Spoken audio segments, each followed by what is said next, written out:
সম্মানিত দিনী ভাই ও বোনেরা, এখন আপনি হচ্ছেন দিনদার, কিন্তু আপনার পরিবারের সকলে দেখা গেল নামাজ পড়তে চায় না। আপনি অনেক বড় টেনশন কিংবা মুসিবতে আছেন।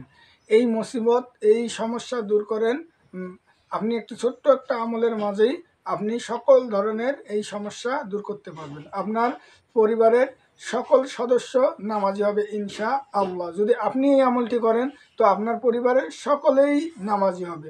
এই এমন একটি সুন্দর এবং গুরুত্বপূর্ণ আমল আপনারা অবশ্যই করবেন এবং প্রতিটি মুসলমান দিনী ভাই বোনদেরকে করার উৎসাহিত করে দেবেন। তো আমলটি আপনাদের মাঝে দিচ্ছি, দেওয়ার আগে কিছু একটা শর্ত বলে দিচ্ছি যে আপনি আপনার পরিবারের সকলকে নামাজি হতে দেখতে চান, তাহলে অবশ্যই আপনাদেরকে আমলটা নিয়ম মতো সর্বনিম্ন আপনাকে 41 দিন টানা করতে হবে। তো এই আমলটা কিভাবে করবেন, আপনি দোয়াটি সকালে ফজরের নামাজের পর পড়বেন 100 বার এবং মাগরিবের নামাজের পরে পড়বেন 100 বার।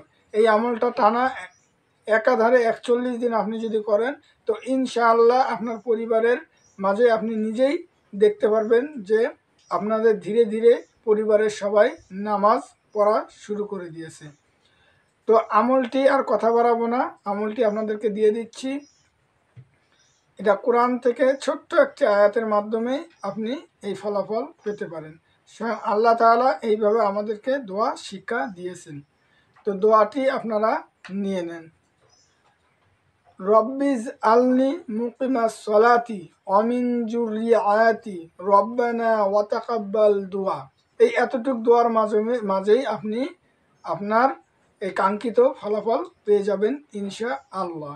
তো আমলটি আপনি না বুঝলে আমার কমেন্টের মধ্যে জানিয়ে দিবেন, আমি আরও সুন্দর করে আপনাদেরকে বোঝায় দেওয়ার চেষ্টা করব। আর বেশি বেশি শেয়ার করে দিবেন, শেয়ার করলে আরেকজন দিনী ভাই বোনেরা দেখতে পারবে এবং আপনিও তার সওয়াবের ভাগীদারি হবেন ইনশা আল্লাহ।